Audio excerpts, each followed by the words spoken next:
Oyo. Nimefurahi sana. Mashabiki wa Yanga wamezuiwa kuingia uwanjani na pia wameonekana wakifurahia moment hiyo, na hii nitakuja kueleza kwa sababu gani. Kwanza, ni adhabu ambayo imetoka kwenye bodi ya ligi siku ya leo pamoja na timu zingine zilizopewa adhabu ikiwepo Simba Sports Club ambayo imepigwa faini ya shilingi milioni 5 kwa kosa ambalo nitalizungumza hapo. Lakini niko hapa kwa sababu ya kuzungumzia hili shabiki wa Yanga ambaye amepigwa zuio kuonekana akifurahia zuio hilo kutoka kwenye bodi ya ligi. Bana, ni nani unataka kumfahamu? Huyu ni Baraka Shakimweli almaarufu kwa jina la Baraka Yanga ambaye amepigwa zuio la kuingia uwanjani pamoja na mwenzake ambaye anajulikana kwa jina la Faumu Mshairi. Huyu ni shabiki wa Yanga pia, wakaonekana wakifurahia moment hii ya kuzuiwa kuingia uwanjani kwa miezi 3 kwa kosa la tiketi yao kuelekeza kukaa VIPB. Wakalazimisha licha ya mkaguzi wa tiketi kumwambia kwamba haupaswi kuingia VIPA, wakalazimisha na kuruka uzuio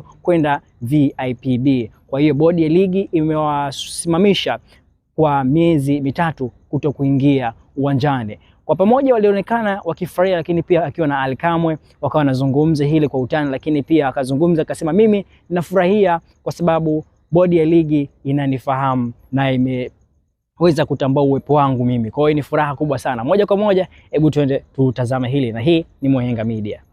Bwana mwenyekiti vipi? Mbona unanicheka? Mbona unanicheka? Mfungwa huru.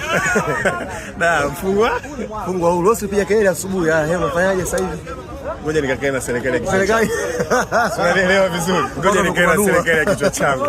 Alafu majibu nitakuja nayo kesho nini cha kufanya. Wewe tumikia kifungo. Sio mingi, miezi 3. Au sio? Mwezi wa 6. Unaangalia World Cup, mwezi wa 7 unaangalia World Cup, mwezi wa 8 pre-season, mwezi wa 9 msimu ukianza unarudi inshallah. Ndio bwana. Ngoja ngatafakari. Mamlaka usizipinge. Mamlaka usizipinge. Kishafanya maamuzi wewe tutumikie. Miezi michache. Kwa hiyo tufunga miezi 12. Miezi 3 tu. Tumikia. Bila Fumau sasa ndo muda wa kuandaa mashairi. Fumau ndo muda wa kuandaa mashairi baba. Sasa hivi ataimba Fumau.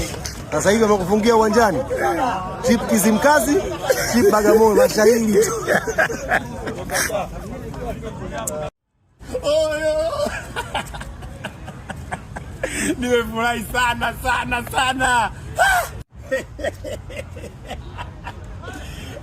Bana, sio mchezo. Kwenye maisha yangu kwa mara ya kwanza tangu niumwe Baraka Shakimweli. Leo ndo nimesikia kwa mara ya kwanza, nimeshuhudia na nimeona kwa mara ya kwanza. Mimi nimepewa adhabu na mamlaka. Hili jambo kubwa. Hakika jamani, kweli Baraka Shakimweli amekuwa mtu mkubwa. Mimi wa kutajwa na mamlaka.